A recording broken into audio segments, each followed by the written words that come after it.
Muy buenas noches, buenas tardes o buenos días, doctores y doctoras. Vamos a hablar sobre algo muy curioso, un tema muy peculiar que ya me he podido dar tiempo. He tenido una semana muy ajetreada. El saldo deudor y el proceso único de una ejecución. Ya, he leído un artículo y en lo cual, ¿qué va a consistir este artículo? ¿No? Vamos a ver muchos temas muy curiosos sobre qué es, por qué hubo cambios, la conclusión y pues el decreto, ¿no? Ya, vamos a empezar porque, ¿qué es lo que busca en este análisis, ¿no? En ese artículo, pues se busca, ¿cómo se llama? Eh, sobre nos presenta sobre una norma, lo cual ha sido modificada y va a sustentarse los cambios y también la visión del legislador. Por otro lado, este artículo está relacionado sobre las personas que tienen como una especie de deuda, pero no lo quieren pagar, ¿no? Entonces, este artículo va a avalar a los acreedores. Por otro lado, en este artículo vamos a encontrar que hace mención del artículo del decreto del legislativo 1069, que fue en el año 2008. Ahora, este artículo, anteriormente había tres tipos de procesos de ejecución: el título extrajudicial, resoluciones judiciales y las garantías. Entonces, ¿qué quiere decir esto? Bueno, para empezar, el título del extrajudicial es la suma de dinero, bienes muebles determinados, el hacer y no hacer. Por otro lado, pasamos a las resoluciones judiciales, lo cual consiste prácticamente a ser referido a las sentencias de condenatorias homologadas o transacciones o conciliaciones. Un ejemplo, los laudos arbitrales. Por otro lado, vamos a pasar a las garantías, ¿no? El rectius prestación. Resumiendo todo, el decreto legislativo 1069 lo que busca era un cambio, era unificar el proceso de ejecución para lo cual no esté netamente relacionado en el no justificar de manera racional sobre los títulos ejecutivos, ¿no? Y como sabemos, hay una diferencia entre ellos, ¿no? Puede ser natural judicial o extrajudicial. Ahora, esto también nos trae una dispersión confusa y un costo de oportunidad. Entonces, lo que trató de hacer este artículo es que ya no se creen títulos ejecutivos fictos que la ley no los haya establecido. Por ejemplo, después de esto, nuestros magistrados se llegaron a olvidar del decreto legislativo 1069, pero nuestros abogados no. Por lo contrario, los abogados se dieron algo cuenta, algo muy curioso vieron en este decreto, pues que la mayoría vio que los títulos ejecutivos habían tres, que eran la escritura pública, que ya se sabe, las garantías y el estado de cuenta o saldo deudor.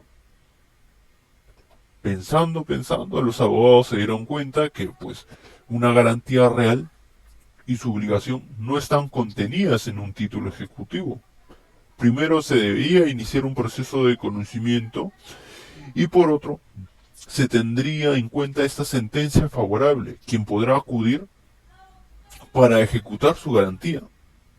Ahora, esto hacía que ahorremos el trabajo a nuestros tribunales y que ya no se recurriera a ficciones en encontrar un título, ¿no? A todo esto podemos ver, y como se dice, ¿no?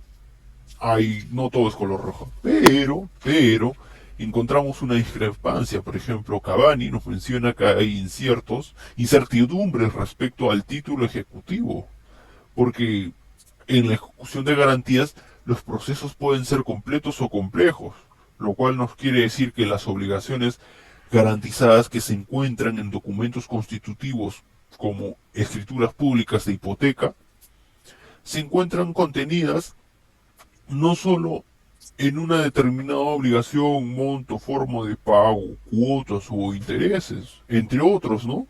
Como las compras y ventas, sino por lo contrario, tiene que ser algo mutuo, ¿no? Entonces, esto nos da paso a un título completo, porque no se requiere de otro documento que lo complemente. Entonces, quiere decir que la escritura pública es suficiente. Ahora, abro un paréntesis, ¿no?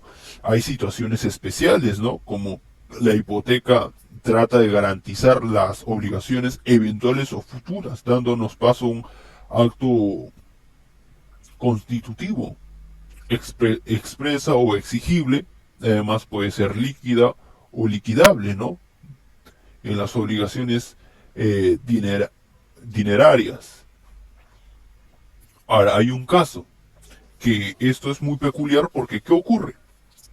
Que antes de esta modificación, los deudores, el saldo deudor, hacían que en el proceso, en la ejecución, provocara algo que se llama como dar una suma de dinero sin afectar la garantía real.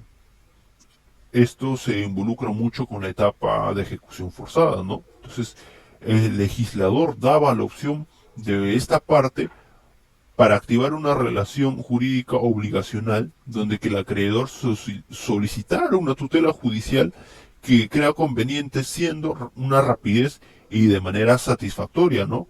Una pretensión que dependerá mucho del hecho de dicha obligación, ¿no? Consta o no en el título de la obligación, como una garantía real. Pero en esta etapa, no podía darse un cumplimiento voluntario por la parte del sujeto pasivo de la relación del deudor. Entonces, ¿qué quiere decir? Por ejemplo, que el deudor, al hacer el proceso, buscaba dilatar el tiempo. Entonces, al no encontrar este título ejecutivo, se tenía que abrir otro proceso para buscarlo. Entonces, con esto, se dilataba el tiempo y se evitaba dar el pago con las garantías, ¿no? Con los inmuebles. O sea, usted hacías un préstamo para una casa y no llegabas a pagar, pero tú habías dicho, voy a empeñar mi auto. Pero como se dice, para ganar tiempo, los deudores hacen hora, hacen no ver el título ejecutivo, lo cual provoca que el legislador abra otro proceso para buscar el título ejecutivo, y pueda evitarse ese cobro. Entonces, a todo esto era una pérdida de tiempo y también era algo engorroso para nuestros legisladores. Entonces, a mediados de 2008 se intentó modificar esto y evitar posibles contratiempos, ¿no? Cosa que así no sale perdiendo a nadie. Pese a esto, se vio, pues, ¿no? Ver como una lástima ver que los legisladores accedían a esto, ¿no? Y cosa que beneficiaba también al deudor, ¿no? Porque podía evitar esa celebridad de aceptar la garantía, ¿no? A todo esto, en la modificación de este decreto, se buscó que todo sea en un solo proceso. Vamos a ver en esa última diapositiva, donde que ya podemos ir deduciendo por dónde va el asunto. Por ejemplo, acompáñenme a ver el artículo 724 del Código Procesal Civil, donde que nos habla que el saldo deudor, cuando se acredite que el bien dado en la garantía no cubrirá el íntegro del saldo deudor, se proseguirá en la ejecución dentro del mismo o diferente proceso. Acá antes estaba estipulado. Entonces, me dice acá dentro del mismo o en un diferente proceso. Es lo cual la gente o el deudor aprovechaba, ¿no? Para dilatar el tiempo. Acá en la actualidad ya, eso me he equivocado, esto no va. Para evitarnos problemas, vamos a, ya, eso no va. Ahora, para mediados de 2008 se modificó y donde habla este artículo que se cambió con el decreto legislativo 1069, ¿no? Si lo leemos, ¿no? Si después del remate del bien dado de la garantía hubiera un saldo deudor, este será exigible mediante el proceso ejecutivo, donde que decía que ahí mismo se tenía que hacer en el mismo proceso, no dilatar el tiempo y abrir otro proceso, ¿no? Ahora ya en el 2015 ya se modificó un poco y se reestructuró el artículo y lo podemos leer y apreciar acá donde que el saldo deudor, si después de un remate de bien dado en garantía hubiera saldo deudor, se proseguirá en la ejecución dentro del mismo proceso. Es decir, que ya no se va a dilatar y se va a considerar como una obligación de darle una suma de dinero. Entonces ya no hay una pérdida de tiempo, se le ahorra también el trabajo al legislador y se evita que estas personas se salgan con la suya, ¿no? Ante la ley, ¿no? Que estén evadiendo esa responsabilidad porque ellos tienen una obligación. Entonces con todo esto ya sabemos qué es el saldo deudor, hace alusión a las personas que tienen como si sea una deuda, y el proceso único de ejecución, que es que en un proceso se ejecute esa corroboración o esa aceptación de esa obligación de dar cuando tú tienes una garantía, ¿no? El proceso único de ejecución hace alusión de todo este proceso, que solo tiene que haber uno para poder ahorrar tiempo y hacerse el cobro de la garantía. Entonces, con todo esto ya explicado, ya hemos abordado lo que es el saldo deudor y el proceso único de la ejecución y hemos leído este artículo que más adelante estaré subiendo el link, ¿no? En el canal, o si no voy a abrir una página donde pueda colgar todos estos artículos para que los puedan ir revisando. Y nos despedimos hasta la próxima con otro artículo o algo interesante que yo encuentre y que les sea muy llamativo para ustedes.